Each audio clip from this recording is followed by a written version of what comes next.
Pois olá, e o que é que eu trago hoje? Balanço mensal das leituras de junho de todos nós cá de casa.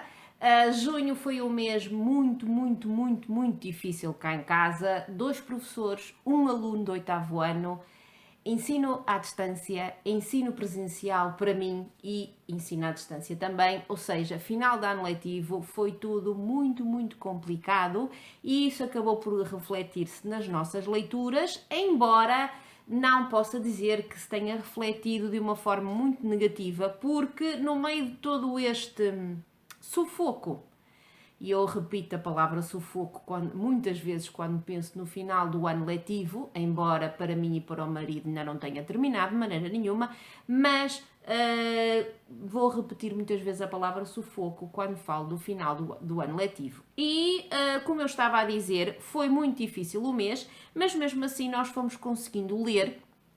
Todos nós lemos cá em casa, todos nós fomos buscando aquilo que poderia ser de leitura de mais conforto e mais acessível, e daí essas leituras de mais conforto e mais acessíveis são sobretudo as que foram feitas pelos elementos masculinos cá de casa, porque eu continuei a buscar leituras muito densas, umas mais do que outras, mas sim, e por isso o que é que eu vos posso dizer? Para além disto, ir continuando e indo direto ao assunto, cá em casa leu-se durante o mês de junho no total, ora deixem-me ver, 6, 10, 12 obras. Eu li 6 obras, o marido leu 4 e o filhote leu 2.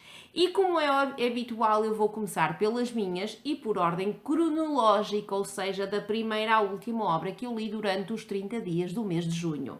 E sobre as minhas, praticamente todas elas já têm vídeo de opinião, e sendo assim eu vou tentar não alongar-me muito sobre aquilo que eu senti, pensei, tudo aquilo que as minhas 6 leituras me fizeram, trouxeram para mim, pronto, para não repetir sentir. Arranquei o mês com uma leitura que já vinha de maio, porque eu comecei sim esta obra no dia 26 de maio e só a terminei no princípio de junho. É um calhamaço, adoro toda a estrutura da capa desta obra, mas ainda adoro mais tudo o que aqui está, porque fez-me conhecer uma personagem que vai ficar comigo durante muito tempo, que é o Conde Rostov. E para além disso, tudo o que está cá dentro, o estilo do autor, a história, o requinte, o bom gosto,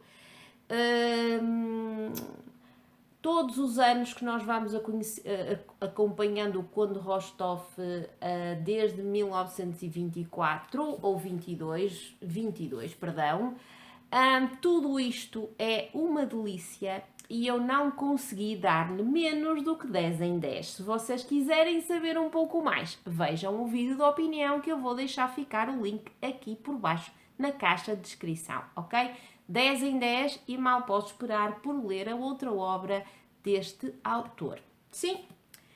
A seguir, continuei com obras que ainda vinham de maio, que eu queria ter lido em maio, mas não tive tempo, e foi o caso desta, que seria a releitura do mês de maio e que se tornou na releitura do mês de junho. Falo-vos de A Oeste Nada de Novo, de Éric Maria Remarque. Deixa-me tapar aqui o major spoiler.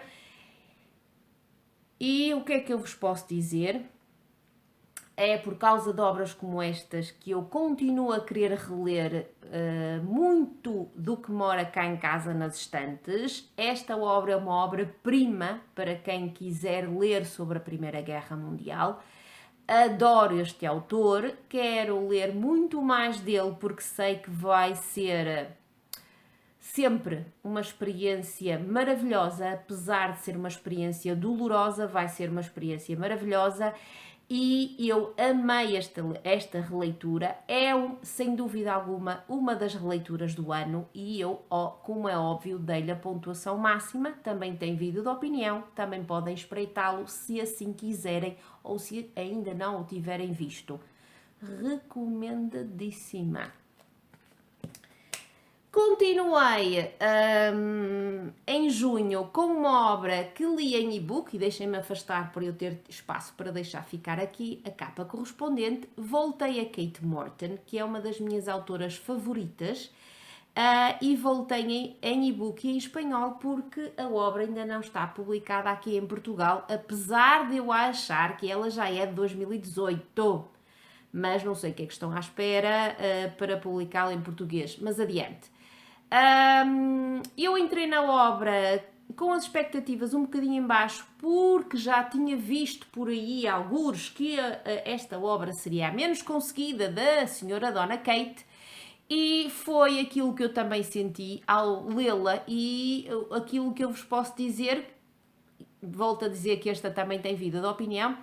Aquilo que eu vos posso dizer é que se ainda não conhecem Kate Morton, não comecem por esta. Comecem por qualquer uma das outras que ela tem publicadas em Portugal e que são 5. Todas elas são extremamente saborosíssimas. A elas todas eu dei um 10 em 10 e fiquei muito frustrada por não poder fazer o mesmo a esta, que se chama, vocês já devem ter visto pela capa, La hija del relojero, em espanhol, The Clockmaker's Daughter em inglês, e à qual eu não consegui dar mais do que 6 em 10 porque foi uma desilusãozita, apesar de eu já estar à espera dessa mesma desilusão. Se quiserem saber um pouco mais, repito, tem vídeo de opinião. A essa seguiu-se a mais fininha do mês, Jamila, mas não significa que tenha sido aquela que me tenha dado menos conteúdo, muito pelo contrário. Uma obra com 64 páginas, mas que tem tanta coisa boa lá dentro, tanta, e que me deixou com o coraçãozinho quente e que me deixou com vontade de saber um pouco mais sobre aquelas terras do Quirguistão, e que me deixou com vontade de conhecer mais deste autor, apesar de eu saber que é muito difícil conhecê-lo por aqui em Portugal porque as obras dele estão esgotadas e não mora na minha biblioteca, mas este Jamila é uma pérola, nem de propósito, é uma pérola e eu só posso recomendá-la vivamente, como fez o Hugo comigo e que me fez querer conhecer esta obra e este autor. 9 em 10 e é uma preciosidade que vocês têm em conhecer. Vida de opinião, se quiserem saber um bocadinho mais, caixa de descrição. A penúltima obra que eu li durante o mês de junho foi de uma autora portuguesa, autora essa que tem um impacto significativo na minha vida, pelo menos nos últimos anos. Falo-vos de Dulce Maria Cardoso e da obra Os Meus Sentimentos. Também tem vídeo de opinião e aquilo que eu vos posso dizer é, para resumir tudo o que esta obra me fez sentir. Sabem o que é quando nós ficamos sem conseguir respirar? Porque aquilo que um livro nos dá é de tal forma intenso e é um jorro tão grande de pensamentos em catadupa que não nos deixa respirar e que nos arregala os olhos e que nos põe a pedir, por favor, deixem-me respirar um bocadinho, deixa-me livre respirar um bocadinho. É isto que nós temos aqui. E temos uma protagonista que, à partida, nada tem que a fizesse ser uma protagonista de uma obra com o impacto desta, e temos muito mais, e temos um estilo de uma autora que cada vez me cativa mais, um estilo muito oralizante, que me faz lembrar Saramago, e temos, para além disto, muito mais, que vocês, se quiserem saber, espreitem o vídeo de opinião. Dei-lhe 9 em 10, e só me arrependo de a ter lido numa altura também ela muito sufocante. Eu, sufocada com o trabalho a ler algo que me sufocou, não foi o melhor timing, e eu admito, mas mesmo assim o impacto foi estrondoso e eu dei-lhe 9 em 10, ok? Leiam Dulce Maria Cardoso. A última obra que eu li durante o mês de junho, eu não, como vocês conseguem ver, não me desviei 1 milímetro da minha TBR inicial do mês, e com esta a mesma coisa se passou.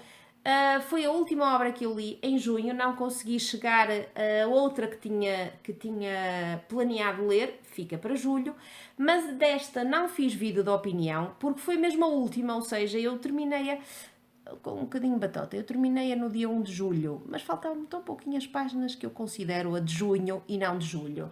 E então não fiz vídeo de opinião, mas quero deixar aqui algumas reflexões sobre esta obra, que também não é fácil, ou seja, mais uma vez, época sufocante a ler obras que não são fáceis, mas que querem. Eu sou bastante masoquista nas minhas leituras. Não é uma obra fácil. Eu sabia disso à partida. Já me tinham dito que a obra tinha e tem uma estrutura muito original, e eu estava à espera que essa estrutura fosse mais difícil de desenvencilhar-me dela, digamos assim. Não.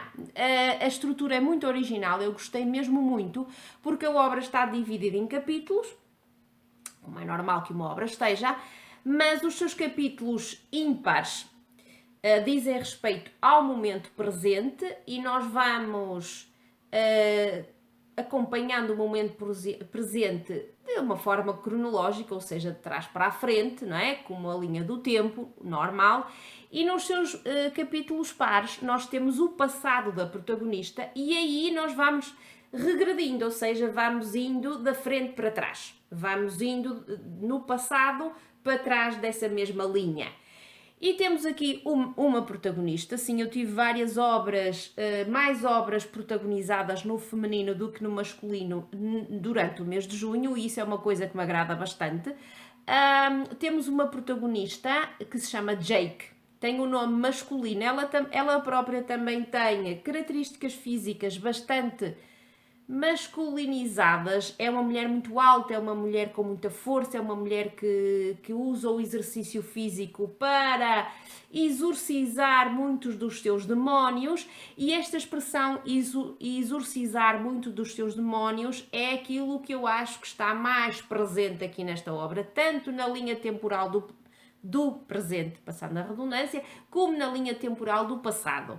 E nós temos aqui uma aura, uma ambientação de mistério, porque no presente nós percebemos que algo de muito grave se passou no passado desta Jake, e queremos saber. Há determinados indícios e nós queremos saber, para além dos indícios físicos, nós vamos percebendo que todo aquele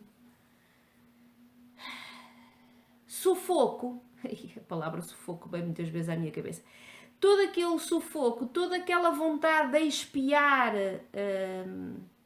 coisas do passado, toda aquela sensação de catarse, tudo aquilo que lhe faz sentir, mal ela ouve um ruído que a leva logo a pensar que é outra coisa qualquer e a faz sentir extremamente angustiada, e que a faz querer ter ao seu lado tudo o que a possa defender. É tudo isso que nós vamos encontrar aqui, associada a essa aura de mistério de que eu vos falei, e que nós queremos conhecer para percebermos melhor esta Jake. É uma protagonista muito complexa, é uma protagonista daquelas de que eu gosto, e encantei-me.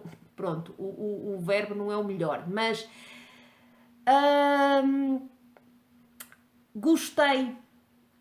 Senti muitas afinidades com ela, apesar de nunca me ter visto em situações semelhantes, mas são situações destas que me desafiam como leitora, e eu gostei muito de a conhecer, e gostei sobretudo da linha temporal do passado, porque é uma linha que nos traz mais respostas, como é normal que seja quando há qualquer coisa no presente que não deixa a protagonista esquecer o passado. E eu gostei muito mais da linha temporal do passado, gostei muito dessa originalidade de a linha ir regredindo e nós irmos conhecendo a Jake cada vez mais novinha.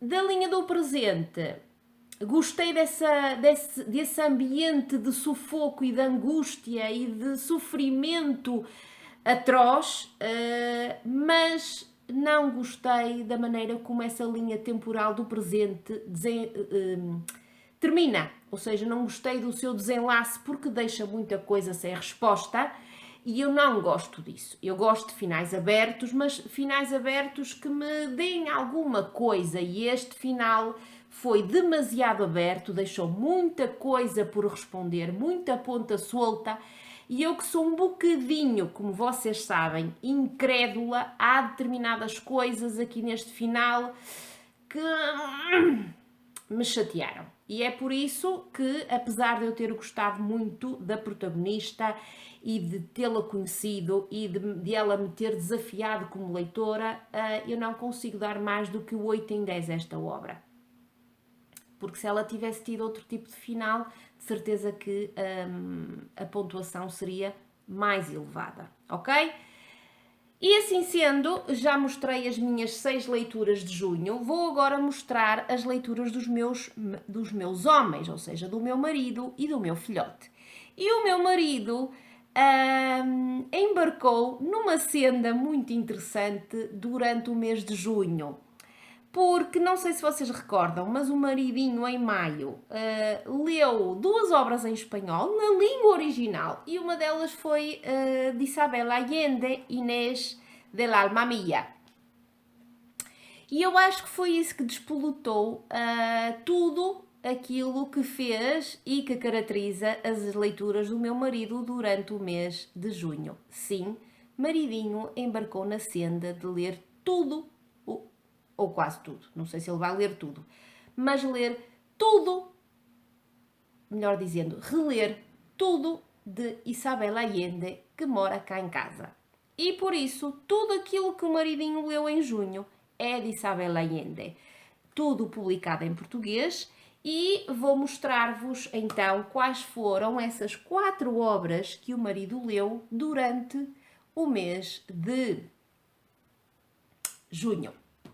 Começou com a Paula, que ele tinha, eu estou a confirmar, que ele tinha lido em 1999, quando nós nos conhecemos, releu agora e deu-lhe a nota máxima. Digam lá se não é um sabor maravilhoso este que nos traz as releituras. Deu-lhe a nota máxima e fez-me ter muita vontade de reler Isabel Allende. A próxima foi de Amor e de Sombra, e ele tinha lido em 2000, e agora, como é óbvio, deu-lhe a nota máxima. Eu reli esta obra em 2012 e sei que gostei muito, muito, muito, muito de regressar a ela. A seguinte que ele leu foi esta que aqui está, A Soma dos Dias. Estava a ver quando é que ele a tinha lido. Leu em 2008, releu agora e deu-lhe 9,5. Deve ter havido qualquer coisita que não lhe agradou tanto, porque eu sei que o que termina aqui continua aqui, ok? São obras de não ficção de Isabel Allende, e aqui ele deu-lhe 9,5. A última que ele leu, e está a ler outra, está a ler a que ele tem agora em mãos, é de Isabel Allende. A última que ele releu, foi A Casa dos Espíritos. E sim, esta eu quero mesmo também muito reler. Leu-a em 2001 e agora, deu-lhe a nota máxima. E esta sim, eu quero mesmo muito, muito relê-la, porque eu relia... Eu lia também na altura, em 99, por aí, porque foi ele até que me ofereceu esta obra, e sendo assim, como vocês veem, aqui em casa, a coisa das releituras pegou. E pegou não só ao meu marido, como pegou também ao filhote. O filhote andava desesperado com o final das aulas, estava saturadíssimo desta coisa do ensino à distância e de ter aulas através do computador. E eu não o fui chateando muito para ler, porque eu apercebi-me de que ele estava nessa situação de saturação e a leitura não é, obviamente, aquilo que ele mais gosta de fazer para relaxar e de divertir-se, mas mesmo assim ele leu duas obras que vocês até podem achar que ele está a regredir, porque depois de ter lido coisas associadas à Segunda Guerra Mundial, o filhote decidiu descer um bocadinho e voltar às leituras mais juvenis. E leu Uma Aventura na Quinta das Lágrimas, gostou imenso. Pode ser que a partir de agora eu consiga dar-lhe alguma obra um bocadinho mais avançada do que esta, mas que tenha essa coisa de policial, porque ele gostou dessa aura de policial e então leu esta, deu-lhe 10 em 10, ele dá tudo 10 em 10, só quando não gosta é que dá para aí 5 ou 4. E também fez como nós e releu uma obra, releu esta dos Indomáveis Futebol Clube, O Mundo é uma Bola, ele tinha lido isto em 2017, releu agora e também gostou, e gostou tanto que está a reler o volume seguinte, porque este é o volume 1 de uma saga de Álvaro Magalhães e está a reler a seguinte, e eu acho que ele vai continuar, porque isto são leituras de conforto, são leituras que se fazem muito facilmente, são leituras rápidas e são leituras que não puxam muito por ele, porque a saturação ainda continua, ainda não se passou uma semana desde que terminaram as aulas e a saturação ainda continua. O que eu quero é que ele leia. Se ele lê disto mais juvenil ou alguma coisa um bocadinho mais adulta, tanto se me dá. Eu quero é que ele leia e que goste daquilo que lê. Ok? E pronto, meus queridos, já vos mostrei as 12 obras que foram lidas cá em casa em junho. Não foi mau, foi um mês até bastante bom para todos nós, apesar desse sufoco de final de ano letivo. Foi um mês muito bom, e por isso pergunto-vos agora como é que correu o vosso mês de junho, se também se sentiram afetados / sufocados por toda esta coisa de final de ano letivo pandémico. E digam-me aquilo que andaram a ler, digam-me por favor se houve alguma obra que se destacou das vossas leituras em junho, digam-me tudo aquilo que eu gosto de saber de vocês em relação às vossas leituras, tá? Um beijinho muito grande e vemo-nos num próximo vídeo. Tchau!